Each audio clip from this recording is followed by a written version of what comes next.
The first time I saw it, the wind did all the talking. A strip of white canvas hung 60 feet up in a stand of pines, snagged where the branches thinned into sky. The words were faint, sun-beaten to a soft gray, but you could still make them out when the gusts turned the cloth, just so charity hike for hope. The banner breathed in and out like a living thing, and the forest held its breath with me.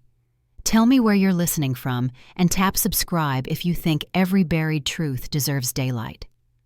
We keep stories like this alive because forgetting is how the dark stays comfortable. I live at the edge of the foothills where the street curves toward scrub oak and the late sun lays a copper line along every roof. In July, the air settles into the upper 80s by late afternoon, and the cicadas compete with lawn sprinklers in a quiet kind of chorus. That summer, I had just turned 58 and left the school library for good. My mornings were measured in small, steady rituals: coffee in a chipped blue mug, the Rocky Mountain News folded beside the sink, and a slow walk to the mailbox before the pavement gathered heat. I kept a pot of mint by the porch steps and watered it twice a day, not because it needed it, but because I liked the way it smelled on my hands. Blake would stop by after work 2, sometimes 3 evenings a week, long enough to raid the Tupperware and tell me about the code he was writing. He spoke a language that looked like punctuation to me, but his face lit up when he explained it, and that was all I needed. He'd rinse his plate, wipe the counter with the dish towel I kept folded just so, and kiss my cheek like he had since he was taller than me. He never left without calling, never arrived without a text. On my way, Mom. He was dependable in the way of built things, the good kind, the kind you can set a cup on and trust it won't wobble. He had a circle of friends who came through our door like it was their own. The twins, Jake and Luke, tall and rangy, always moving in tandem. Ryan with his camera and a patient way of listening. And Nora, whose teacher voice softened when she said hello. And then there was Chloe, with her hair tucked behind one ear and a nurse's quick eyes that took in a room and said it right. She and I had a rhythm from the start. I'd press leftovers into her hands, and she'd pretend not to notice the extra slice of pie I slipped under the foil. They were the kind of young people older folks point to when they talk about what's still good. The plan they'd made was proof a weekend charity hike for hope, to raise money for kids who needed school supplies and warm coats when the first winter storms came down the mountains. They'd been talking about it for months, and I watched it take shape at my kitchen table lists, Roots jokes about sore calves and camp coffee. A simple thing, a kind thing. Colorado makes that easy. You step 10 miles west, and the world rises into blue. They found their guide in the strangest of modern ways, an online post that promised big views and safer paths. He's the real deal, Blake told me the first night he mentioned him. Knows every trail, knows where crowds aren't. I nodded the way mothers do, filing it in the drawer where we keep the details that might matter later. They were careful, my son and his friends, but even careful people are still people. The coffee shop meeting happened on a weekday late morning. I know because Blake texted me a picture, 6 faces and a stranger's. The man stood a little too close to the group, the way someone crowds a doorway. He was wiry, sun-bleached, and older than them by enough years to carry authority. Those mountain people can look underfed, even when they're strong as fence posts, and this one had that lean-look edges on his face where softer men have curves. The caption said simply, "We're set, Mom. He's got a route that avoids the tourist bottlenecks. We'll be fine." No alarm bells then, nothing dramatic, just something I didn't have a name for settling behind my ribs. When you've spent a career shushing noisy rooms, you learn to put words to small silences. In that photo, his eyes found the lens and didn't blink. The house was full the week before they left. They came over with a folding map the size of my table and sketched a general plan, trailheads elevation gains, where the switchbacks would test everyone's patience. The heat had finally taken hold that July. By 3 in the afternoon, the porch steps were almost too warm for bare feet. We set a box fan in the doorway, and the twins sprawled on the floor across a scatter of gear to make the fan cut across both of them. Ryan lined up camera batteries like coins. Nora thumbed a dog-eared list of the kids their fundraising would help, names and ages and favorite colors she'd scribbled beside them, as if she were already arranging desks for the first day of school. They spoke about the guide Eli, just his first name like he was an old neighbor. He'd changed the meeting spot twice, they said, because summer crowds jammed the more popular trails. Made sense to me. He wanted them to see clean sky, not a line of strangers. He'd asked for everyone's emergency information to keep in a sealed envelope, he said, in case anything happened. That felt reasonable, too. Paperwork always does. Still, when I pressed my thumb over the flap of the envelope with Blake's name on it, I had the same brief slide inside, like stepping onto a patch of smooth gravel. Chloe stayed after the others that night to help with dishes. She was quiet as she dried, and when she set the last plate in the cabinet, she asked me if the porch light always hummed at that frequency. It does if you listen. I only notice it when the crickets pause. We stood there together at the open door listening to a half-second of thin electricity before the insects found their song again. "He's got a way of standing too close," she said finally, and didn't say who she meant. She didn't need to. If I'd pushed, I suppose I could have asked more direct questions about this man they were paying to lead them uphill. But in a good neighborhood and an ordinary week, you let the small worries pass through you like a draft. You tell yourself caution can exist alongside trust. You look at the faces around your table and see how much they want the world to be better, and you hand Ryan a bag of trail mix you pretended you didn't make just for him. The donations grew by the day. I watched the total tick upward on a page that updated itself every few seconds. $20 from a cousin, 50 from an old teacher friend of mine, 10 from someone in Ohio who had no connection except goodwill. The comments were earnest, the way community can be earnest when it remembers itself. Proud of you all. Be safe. Do it for the kids. It was a quilt of strangers, and the kids my kids, because anyone who eats at your table is partly yours, tucked themselves into it with the faith only the young can manage. On the last evening before the hike, the air cooled fast. Heat lightning stitched pale seams along the western clouds, and the first cicadas quieted early. Blake balanced on the bottom porch step to retie his laces, practicing. Though he didn't say that, then came inside and opened the hall closet for the old first aid kit I still kept in a shoebox. He smiled when he found the roll of athletic tape inside the same brand I'd used on his ankles back when 6th grade basketball was everything. "Old reliable," he said, and tossed it into his pack like a small insurance policy. I laid out the things a mother can still control: bagels in a paper sack, oranges wrapped in napkins, a note written in thick blue ink and folded into the outer pocket of his pack, where I knew he'd find it when his hands went looking for a small, familiar thing. For the others, I filled a gallon Ziploc with hard candies, peppermint lemon butterscotch, because sugar can steady a person when altitude gets sneaky. I stood back and watched the pile of packs by the door raise the room's center of gravity. During those last calm hours, details gathered like they do before any trip. Chloe checking and rechecking the little kit that nurses assemble from habit. Ryan taking a test shot through my screen door to see how the evening light frayed at the edges. The twins comparing socks like it mattered. Nora's hands folded around a mug she never actually drank from. "You'll hear from us Sunday before lunch," Blake said, casual, because it had always been true. I nodded and pressed my fingers lightly to his wrist to feel the pulse the way my mother once did for me. He laughed and let me because he understood about the rituals that don't fix anything but help a person breathe. They were leaving at daybreak, and the plan was simple. Meet the guide in town, ride up in his truck to the trailhead hike, a loop that would take them to a high camp and back down by Sunday morning. The weather report read like a blessing. Clear skies, highs around 83 at lower elevations, winds at 10 to 15 miles an hour in the afternoons. Nothing in that forecast spoke trouble. The mountains can hide their moods the way people do in a crowded room, and yet it's human to take a good forecast as a promise. I saw the guide once before they left, not in my home, but in a parking lot at the shopping center where the pharmacy keeps the air at 68 degrees even in July.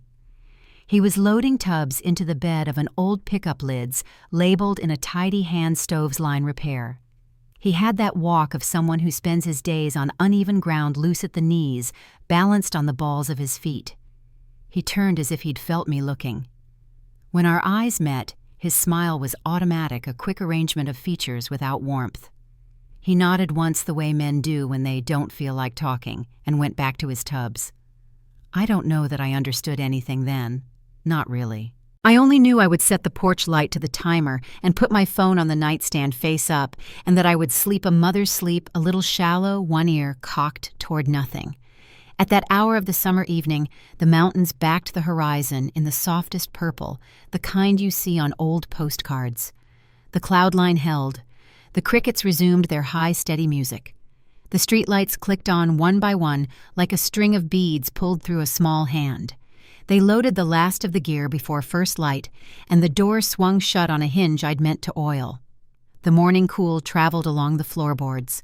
I watched the taillights curve out of sight and stood at the sink the way I do, palms flat to the counter, breathing the mint from the planter. Simple things keep you oriented. 2 eggs in the pan, the kettle just shy of boiling. I told myself I'd plant the new azalea later and tidy the guest room, and by Sunday I'd have a pile of damp gear on my laundry room floor and a house full of tired laughter. Only one thing lingered where it shouldn't. On the table lay the map they'd used, folded too neatly. Blake never refolded maps this square. He was always off by a crease or two. I pressed my thumb along the seam and felt the paper give a little. Then I slid the map into a drawer and told myself not to make meaning where none was due. That night I left the porch light burning longer than usual, not because they were due home, but because habit keeps time when people are away. The fan in the doorway hummed in that same thin register. I set my phone beside the bed screen up and listened as the neighborhood settled. Out past the roofs, the mountains turned to a single dark line. Somewhere in that darkness, a truck door clapped shut and an engine turned over. The house exhaled, and I waited for sleep that didn't come quickly. The light on the porch kept its small circle, and nothing moved inside it. The night before they left, I hardly slept. The clock on my nightstand glowed an hour later each time I opened my eyes, and I could hear the wind brushing against the siding, gentle but steady. When morning finally came, the air outside felt clean and cool, that soft blue light before sunrise, when the street's still half asleep. I stood at the window robe pulled tight and watched my son's car ease away behind a rusted pickup I didn't recognize. The taillights curved out toward the highway, a red flicker swallowed by dawn. For a while, the only sound was the refrigerator humming in the kitchen and the old porch fan ticking against its cage. I made coffee but never drank it. Some part of me knew the house would feel too quiet after that moment, but I didn't know it would stay that way for months. By late morning, the sun was high and the day felt normal again. I folded laundry, watered the mint, tried not to glance at my phone too often. The plan was simple 2 nights back by Sunday afternoon. That kind of trip hardly leaves room for worry. Blake had been hiking since he was old enough to carry his own backpack, and they weren't kids anymore. Around lunch, Chloe's roommate called to say they'd texted from the road signal fading, but spirits high. That eased me. I remember setting down my glass of water and feeling silly for having doubted. Sometimes mothers imagine danger the way children imagine monsters under the bed. You tell yourself it's just noise in the dark. Saturday passed in small errands. The day was bright, almost too warm for July, the kind of heat that makes the mountains shimmer at their base. In the evening, I sat on the porch steps and listened to sprinklers clicking in distant yards. A neighbor's dog barked at nothing in particular. Around 8, the first stars appeared, and I remember thinking they were probably already around the campfire somewhere, telling stories the way they used to when they were younger. That image helped me fall asleep. Sunday morning came and went with no word, but that didn't feel strange at first. I checked my phone after church, then again at lunch. No message. I reminded myself they were out of range. Around 4, I called Blake anyway, knowing it would go straight to voicemail. "Just checking in," I said, trying to keep my tone light. "Hope you're on your way down." I left the phone on the table screen up the way I always did when he was traveling. By dinner time, I still hadn't heard back. I told myself they were probably grabbing burgers in town before driving home. By 8, the light outside had gone that deep amber color it gets right before dusk in the foothills.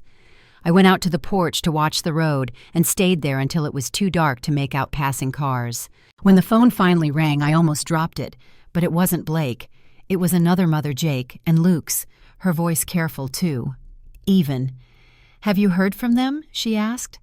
I hadn't. Neither had she. We both agreed not to worry yet.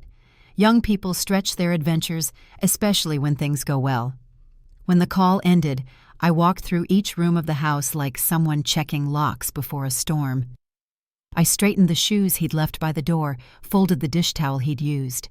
The small things we do to feel in control.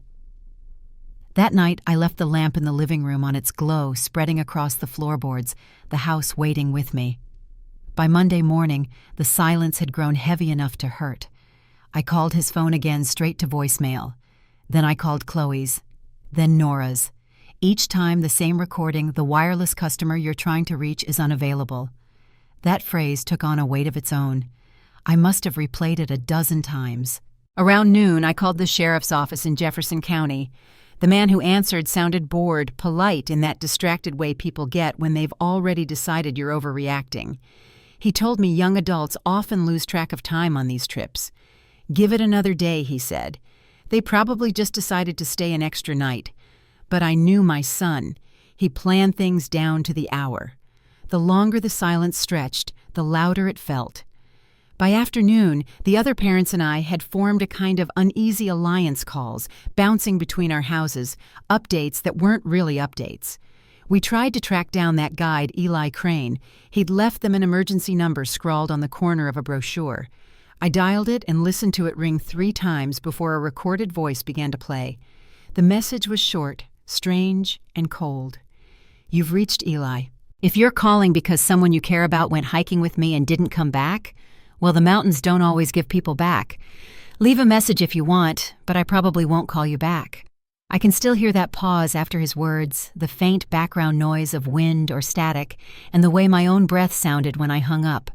I replayed it for one of the other parents, just to be sure I wasn't misunderstanding. They heard it too.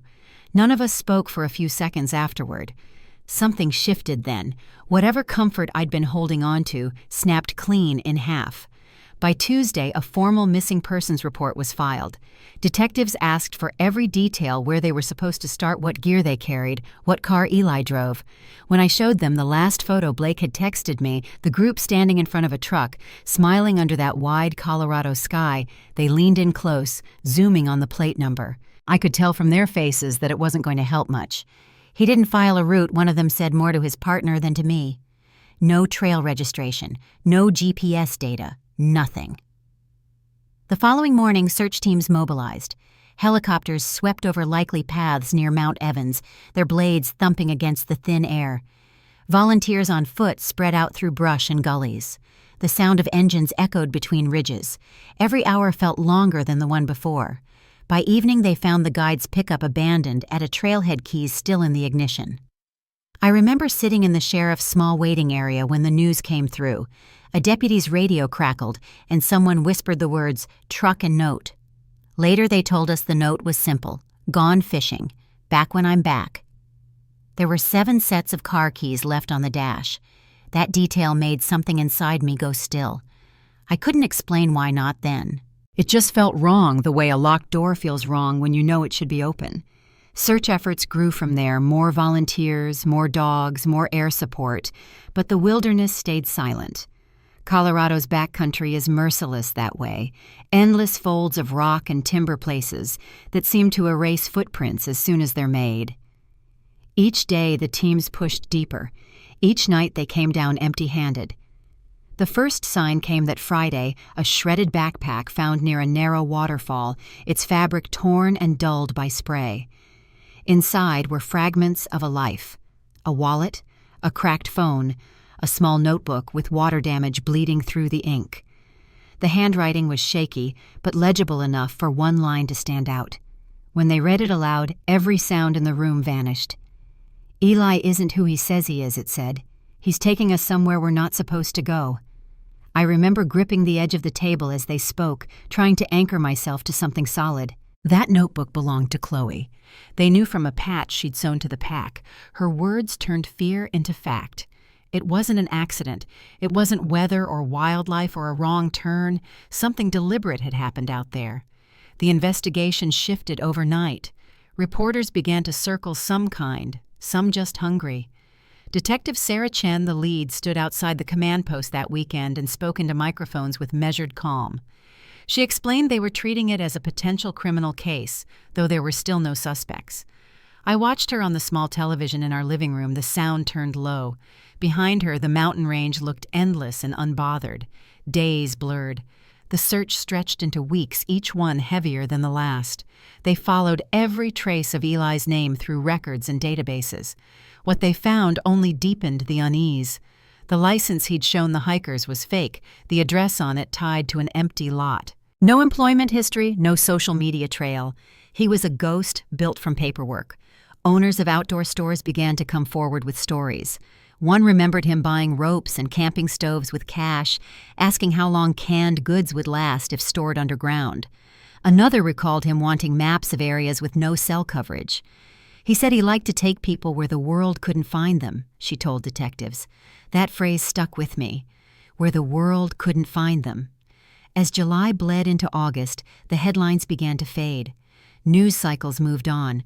But for us, the families, it was every breath, every hour. We organized our own searches, distributed flyers, set up a reward fund.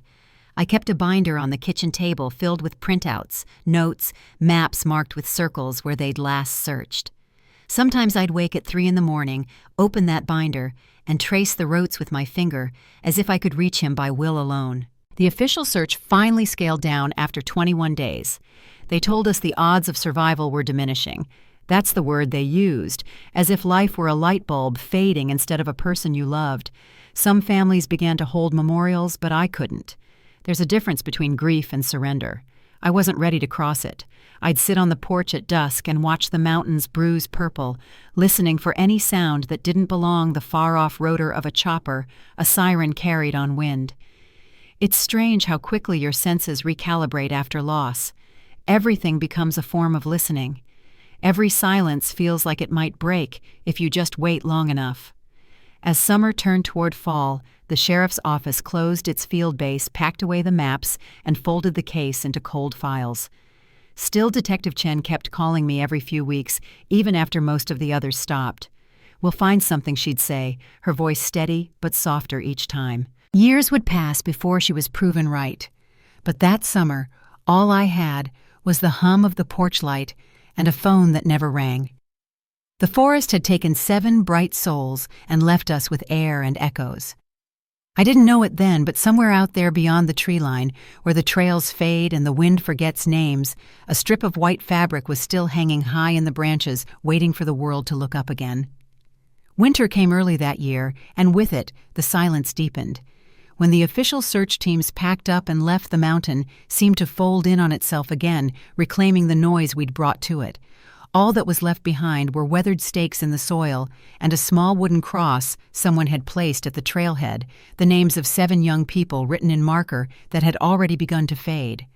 I remember standing there one morning in September, hands buried in my coat pockets, and realizing that for most of the world, the story had already gone cold. News vans were gone, reporters had moved on to fresher tragedies, and the sheriff's office had fewer answers than ever. But for those of us who waited, time just stopped moving.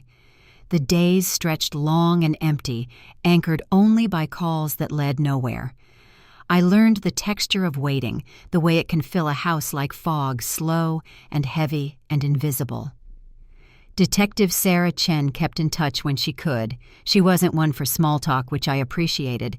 Every few weeks she'd call just to say they were still pursuing leads, still pushing on the identity of Eli Crane.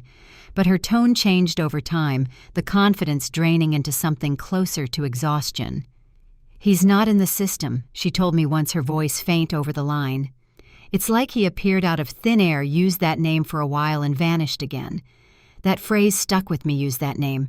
It meant there were others, other faces, other trails. I started driving up toward the mountains myself that fall.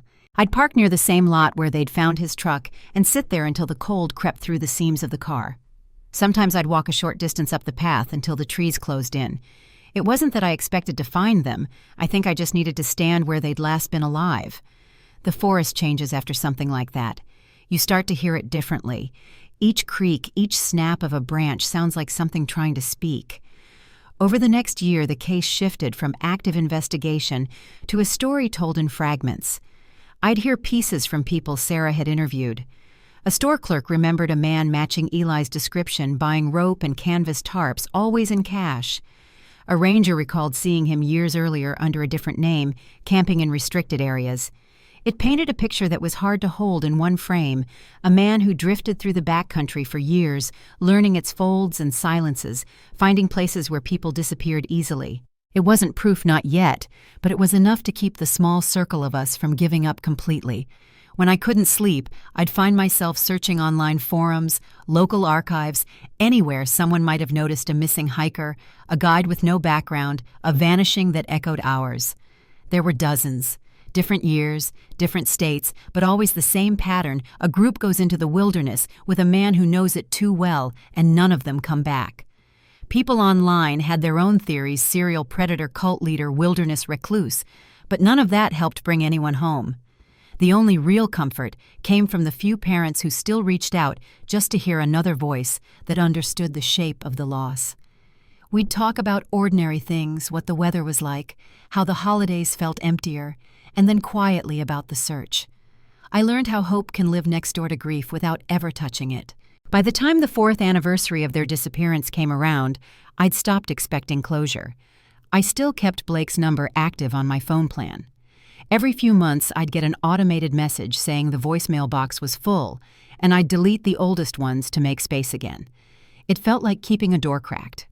That summer was unusually clear, the kind of weather they used to call perfect for hiking. And then one morning in July, my phone started ringing again. First Sarah, then a neighbor, then a reporter, who somehow had my number before I even knew why. A man named Marcus Webb had found something. He wasn't a detective or a hiker looking for fame, just an engineer who spent weekends flying a drone over remote parts of the Rockies.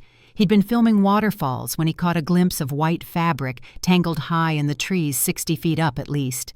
When he zoomed in, he saw the faded words painted across it, "Charity Hike for Hope." My knees gave out when Sarah told me.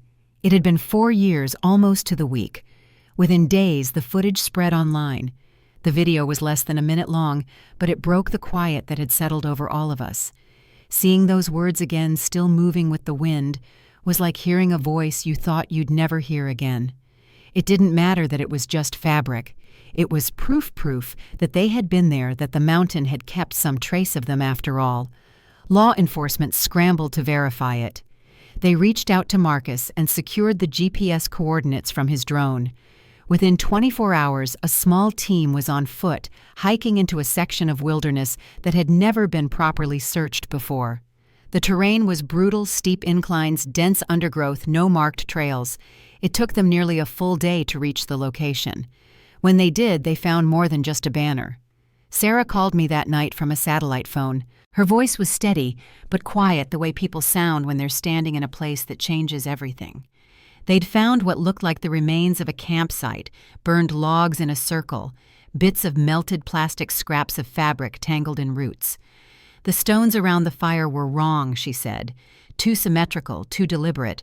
Some were stained dark. She didn't say with what, but she didn't need to. Over the next 48 hours, forensic teams worked the site. Every item was cataloged, photographed, bagged. They found a rusted pot, fragments of a sleeping bag zipper, and near the edge of a shallow stream, a small camcorder half buried in mud. When Sarah mentioned that detail, my throat closed. Blake had borrowed one for the trip, an old one I'd kept from when he was a teenager. I asked her if it could be his, and she said they wouldn't know until they cleaned it. 2 days later, she called again. They'd recovered fragments of video from the memory card, most of it too damaged to view, but a few clips survived. I could hear the strain in her voice when she described it. The first showed the group alive and laughing, setting up camp unaware of what was coming. Then later clips, the tone shifted the camera, shaking voices low, scared. Ryan whispered about how Eli had taken them off the main trail. In another, Chloe looked straight into the lens, her voice trembling. "If someone finds this," she said, "our guide brought us here on purpose. He won't let us call for help." The last image caught Eli himself, his face closer than it should have been, the kind of look that erases all doubt about who someone really is. Then static. Sarah didn't send me the footage. I don't think she wanted to. I was grateful for that mercy. But after that call, sleep became something I visited briefly and left behind. Every sound at night, the creak of the house, the wind under the eaves, felt like a remnant of that place. I pictured them out there, the firelight on their faces, realizing too late that the man they'd trusted had turned them into prey. The discovery reignited everything. The FBI joined the investigation, convinced now that Eli Crane had planned it all. They believed he'd been operating under different names for years, luring groups into remote areas and vanishing after each trip. I sat in on one of their briefings in Denver, just a small conference room with too much fluorescent light. The lead agent laid out a map dotted with red pins missing persons cases spanning nearly 15 years. He knows this terrain better than anyone, she said. He knows how to disappear inside it. Listening to her, I realized how far from accidental this had all been. It wasn't just bad luck or poor planning. It was design. Someone had spent years learning how to make the wilderness work for him, turning isolation into a weapon. I'd always imagined the mountains as neutral, a place that could take or spare, but never choose. That day, it felt like they'd chosen wrong. In the weeks that followed, search efforts expanded again, focused on the valleys and ridgelines near where the banner was found. Helicopters circled overhead and small teams moved in grid patterns across the slopes. For the first time in years, there was movement again, questions being asked, dirt being turned over. I drove up once to see the operation from a distance, staying behind the tape at the trailhead. The air smelled of pine and jet fuel, and the sound of the rotors echoed through the canyons like a pulse. Standing there, I remembered something Blake used to say when he was younger. He once told me the mountains made him feel small in the right way, like part of something vast instead of lost in it. That memory used to comfort me. Now it felt like an echo of a language I no longer understood. Even with the new evidence, Sarah was careful not to promise too much. "We're closer," she said, "but this isn't the end." She'd been doing this long enough to know that mountains keep their own calendar. Evidence surfaces when the land decides to give it back. And as we would soon learn, it wasn't finished giving. That fall, while the lab processed everything from the campsite, rumors started to spread online again, people speculating about what else might be hidden out there, connecting dots that may or may not have existed. For me, none of it mattered, except the truth. I didn't need theories or folklore. I just wanted to know where my son's final footsteps ended. The first snow arrived early that year, soft and quiet. From my porch, I watched the flakes catch the light from the street lamps and disappear into the dark. The world looked clean again, untouched. Somewhere far above the tree line, under layers of soil and roots, the truth waited for the thaw. I didn't know it yet, but the next time the mountains spoke, they'd give us more than we were prepared to hear. When the thaw came that spring, it carried the kind of restlessness that only the mountains understand. Snowmelt ran down through the gullies like veins reopening, and the forest floor came alive with sound again, birds returning branches, shedding ice. The world looked softer, but for us, it wasn't renewal. It was exposure. Every year when the snow receded, there was a chance that something long hidden might rise to the surface. And that year, it did. Sarah called early one morning, her voice lower than usual. "We found something," she said. The pause that followed felt like the breath before a door opens to a room you don't want to see. The forensics team had finished restoring the footage from the camcorder. Not all of it, but enough. She didn't say what it showed at first, only that I needed to be prepared for what I was about to hear. I didn't think that was possible. How do you prepare for the last images of people you love? They played the footage for me in a quiet conference room. No press, no distractions. The first part felt almost kind in the way tragedy sometimes does when it lets you remember life before the break. The kids were smiling, laughing, trying to set up tents that wouldn't cooperate. You could hear Blake's voice teasing Ryan about the camera, Chloe humming some song she used to play in the car. But as the clips went on, the tone shifted, the laughter tapering off into fragments of worry. Ryan's voice dropped to a whisper as he filmed himself. "Something's off," he said, glancing over his shoulder. The air behind him looked thick, the kind of stillness that makes the woods feel wrong. Then another cut, Chloe close to the camera, her eyes wide and steady, her voice small but certain. "He's not who he said he is." I couldn't listen beyond that. Sarah told me later that the footage ended abruptly. Eli's face appeared close enough for the lens to warp it a smile that didn't belong to a human moment, and then static. The way she described it, even the investigators had gone quiet. For years there had been speculation fragments of evidence that pointed in his direction. But now there it was. His face, his presence recorded proof that this wasn't an accident, not a storm or a wrong turn. It was a trap. The footage was enough to shift the case again. A federal task force joined in, led by people who specialized in serial offenders and long-term disappearances. They combed through wilderness permit supply receipts, any mention of a guide working under an alias. That's when the pattern began to emerge.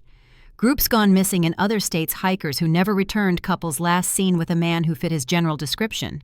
He'd been at this for years, slipping in and out of the woods under different names, drawing people in with promises of adventure and purpose. The FBI expanded the search grid beyond Colorado. They traced old reports back to Montana, Idaho, Wyoming. A ranger from one of those regions came forward, a man named Bill Hutchkins, retired now, but sharp in memory. He'd known someone years ago who looked like Eli, though back then he called himself something else. Hutchkins said he'd issued him a temporary permit for wildlife research in the early 2000s. The man was quiet, polite even, but something about his eyes unsettled him. Later, Hutchkins started finding illegal fire pits, half-buried debris places that looked lived in, but abandoned in a hurry. Jewelry, scraps of clothing, small things that didn't belong in the middle of nowhere. He'd always suspected something was off, but without evidence there was nothing to pursue. Now, 20 years later, his memories lined up too perfectly with the rest. The new search effort was relentless. Dozens of agents and local deputies trekked into regions so remote they had to be airlifted in. They used thermal drones, ground-penetrating radar, anything that could pierce the surface of the forest's secrets. 4 days into that expanded sweep, one of the choppers spotted smoke curling from a small valley. The coordinates didn't match any known campsite. The valley didn't even appear on most maps. I remember Sarah's call that night. She was still out there, her voice breaking up through static. "We found him," she said. For a moment I didn't know who she meant. Then she added Eli. "He's alive." The words didn't feel real. For 4 years he had been a name without a body, a presence that haunted the edges of every search report. And now he was sitting out there waiting. They found him in a makeshift cabin built from scavenged logs and rusted sheet metal. It looked like it had grown out of the earth itself, almost invisible beneath the tree cover. He was outside when they arrived, sitting on a porch fashioned from old planks, carving something small from a stick. He didn't run, didn't fight. When Sarah described it later, she said it was like he'd been expecting them. "Took you long enough," he told them. The arrest went quietly, but the investigation that followed did not. Inside that cabin, beneath a trap door covered with pine needles, they discovered a root cellar filled with boxes. Each one held pieces of lives that had vanished, driver's licenses, watches, photographs. Items that spanned more than a decade. Among them, they found Chloe's necklace, the one I'd seen her wear at my kitchen table that last night. I didn't have to be there to know the weight of it. When they finally sat Eli down in an interview room, he talked in circles. Claimed there'd been an accident, that the hikers had turned on each other during a storm. He painted himself as a victim of panic, forced to defend himself. The details shifted every time he opened his mouth. Sarah said he smiled through most of it, his tone calm like a teacher explaining a lesson. They knew he was lying. The footage alone contradicted his every word, but he seemed to enjoy the performance. The part that broke Sarah was when he started reminiscing as if it were nostalgia.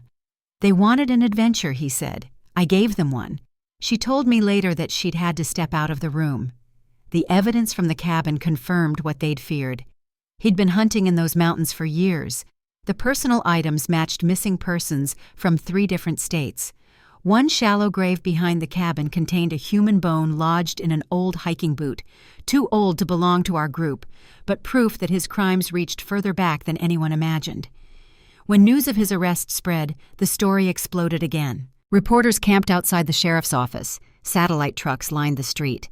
People started remembering their own close calls, guides they'd hired years ago who never seemed to have business cards. Men who'd known too much about the backcountry. For the families of the other missing hikers, it was confirmation of what they'd always feared, that their loved ones had walked into the same trap mine had. The days that followed blurred together. Every time the phone rang, my stomach knotted. Each new discovery felt like opening another wound. The investigators dug through years of evidence, but Eli remained smug and uncooperative. He'd give them fragments just enough to keep them asking questions. "The mountains keep what they want," he said once during questioning. I just listened. I don't know what haunted me more, his words or the truth buried in them. The wilderness has a way of concealing what people build their guilt around. For someone like him, it must have felt like home. But it wasn't over. A week after the arrest, Marcus Webb, the drone hobbyist who'd first found the banner, was reviewing his raw footage again. He wanted to make a documentary about the discovery and went through frame by frame, slowing the playback. That's when he saw something none of us had noticed before. In the background of one shot, far from the banner, a figure was standing at the edge of the tree line, small, almost lost in the shadows. When he zoomed in, the image clarified just enough to show long hair tangled and dark, and a face that seemed to be looking directly up at the drone. Marcus sent the footage to Sarah immediately. The lab enhanced it as much as they could, and then came the result that shook everything again. It was Nora Sheffield. After 4 years, one of them was alive. The idea of her surviving out there through winter's storms, isolation felt impossible. And yet the more they studied the footage, the clearer it became. She wasn't lost. She was watching. Within hours, teams were deployed back into the wilderness, tracing the coordinates from the drone. The area was rough, even by mountain standards. Thick brush, steep ridges, ground that broke away under your feet.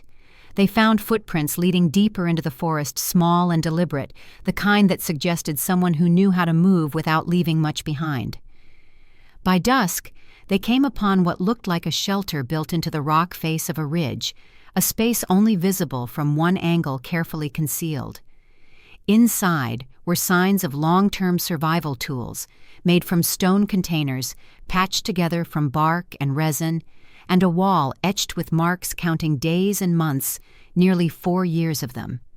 There were also personal belongings, watches, rings, and the same necklace Blake had given Chloe years before. It was arranged like a memorial. They didn't find Nora herself that day. The footprints led farther north before disappearing into terrain too steep to cross in fading light. Sarah said it was the hardest moment of her career, so close to a living witness, but still one step behind. The search resumed at dawn, but she was gone again. Whether she was hiding from them or something else, nobody could say. That night, I sat on my porch as the wind picked up from the west, carrying the smell of rain. The headlines had already spread, "Survivor believed alive." The world called it a miracle, but I couldn't feel that yet. All I could think about was what those 4 years must have done to her, how a person stays alive that long alone, surrounded by ghosts. When Sarah called later, she didn't promise me anything. "We'll find her," she said softly. But I could hear the doubt under it. After what we'd learned about Eli, about how much the mountains had kept hidden, it was hard to believe in clear endings anymore. Still, I thanked her, because somewhere out there, beneath that endless stretch of stars and pine, a single heartbeat was still moving through the silence. And for the first time in years, it wasn't just memory breathing in those woods. It was someone who had seen it all and lived to tell it. The night after they found her shelter, the forest turned quiet again. The search crews stayed out until dawn, their flashlights swinging in arcs through the timber, but Nora was gone. It rained that night, the slow kind that soaks everything without noise, and by morning, the footprints they'd been following had melted into the mud. For the first time in years, the sound of the wind through those trees felt almost like breathing. Sarah called me that morning. Her voice was tired, gentler than I'd ever heard it. "We found where she lived," she said. "She was there for a long time." The words didn't seem real. I imagined that shelter she'd built: stone walls, tools made from bark and bone, a calendar scratched into the rock, and I couldn't stop thinking about what kind of strength it takes for a human being to last that long, alone in silence. Sarah promised the search would continue for as long as weather allowed, but I could hear the resignation in her voice. She'd seen what the wilderness does to time. In the weeks that followed, more pieces of the story came out. The forensics team spent days combing through Eli Crane's cabin and the surrounding property. Every drawer they opened seemed to hold another lost life: licenses, watches, jewelry, all cataloged, photographed, and bagged. Each item told the same story: people who trusted him, people who never came back. The evidence connected him to at least a dozen missing person cases across 3 states. When the FBI finished their report, it stretched over 200 pages. The number of names on those pages was more than I could bear to read. The trial came quickly by legal standards. Eli was charged with multiple counts of murder, kidnapping, and fraud. He sat there through it all, silent, expressionless, as if the whole process were beneath him. The families of the missing filled every bench of the courtroom, holding each other upright. When the verdict came, life without parole, no one cheered. There was no satisfaction in it, only release. Sarah stood at the back of the room, her face unreadable. Afterward, she told me that justice in a case like this never feels clean. It just means the hurting stops moving for a while. After his conviction, investigators tried to get him to share where the others were buried. He wouldn't. He played games, hinted at landmarks that led nowhere, told stories about the mountains choosing what they keep. Even from a concrete cell, he managed to make the world feel smaller. Eventually, they stopped trying. There's a kind of evil that feeds on attention, and they weren't giving him any more of it. Nora's name came up every day during the trial, though no one had found her yet. The footage Marcus Webb discovered, the frame where she was looking up at his drone, was shown to the jury. It was strange seeing her that way, still alive after all that time. The image froze on the screen for what felt like forever. That was the only moment Eli looked away. When the trial ended, Sarah asked me if I wanted to meet Marcus in person. I said yes. He drove down from Denver and brought a copy of the footage. We watched it together in my living room. The sound turned low. I could tell it still haunted him, the idea that he'd captured a living person and hadn't known it at the time. She looked scared, he said quietly, not like someone who wanted to be found. By late summer, the active search for Nora was suspended. They left motion-triggered cameras in the area just in case. One caught movement a few months later, what looked like a figure near the tree line at dawn. But by the time anyone got there, the place was empty again. Whether it was her or just the mountain playing tricks, no one could say. I like to believe it was her. People can survive things we can't imagine if the will to live is stronger than the memory of what took them there. The following year, a memorial was built at the base of the trail near Mount Evans. It wasn't large, just a bronze plaque mounted on stone, engraved with the names of all 7 hikers. Families came from across the state. Some brought photos, others just stood in silence. I remember the smell of pine and wet earth and the way the mountains glowed pale in the late afternoon light. When it was my turn, I placed a small tin box beneath the plaque. Inside was Blake's old keychain, the one that used to hang from his backpack zipper. I didn't say anything out loud. Some goodbyes belong only to the wind. Over time, the news faded again. Reporters moved on. The cabin was dismantled, the evidence stored away in boxes with numbered tags. Sarah retired not long after the case closed. She sent me a letter on her last day, handwritten, not typed. She said she was moving west to Oregon, that she still thought about the case almost every night. The mountains don't always give people back, she wrote, but sometimes they give back their story. That's what we can hold on to. I keep that letter in the same drawer where I once kept the search maps. Every year since I've driven up to the trailhead around the same time they left. I walked just far enough to see the ridgeline where the banner was found. It's gone now, taken down by search crews, but sometimes I swear I can still see it in my mind, the fabric moving in the wind, pale against the green. The world keeps going on around it, hikers passing by, birds nesting where there was once silence. I used to resent that. Now I think it's the only way the world knows how to heal. People ask why I still tell this story. I never know how to answer. It isn't for closure. There's no such thing. It isn't for justice either. Justice is too tidy a word for something this broken. Maybe it's just so the names don't vanish again. When the news first broke, they were 7 young faces on a screen. Over time, people forget the details and the faces blur together. But they were more than what happened to them. Blake wasn't a headline. He was my son. He loved long drives and bad coffee. Chloe laughed with her whole body. Jake and Luke used to race to see who could set up a tent faster. Ryan carried that camera everywhere because he believed stories could outlive us. And Nora, somewhere out there, I hope she still walks beneath the trees, maybe closer to peace than she's ever been. Sometimes I think about that line Eli left on his voicemail. The mountains don't always give people back. He meant it as a threat.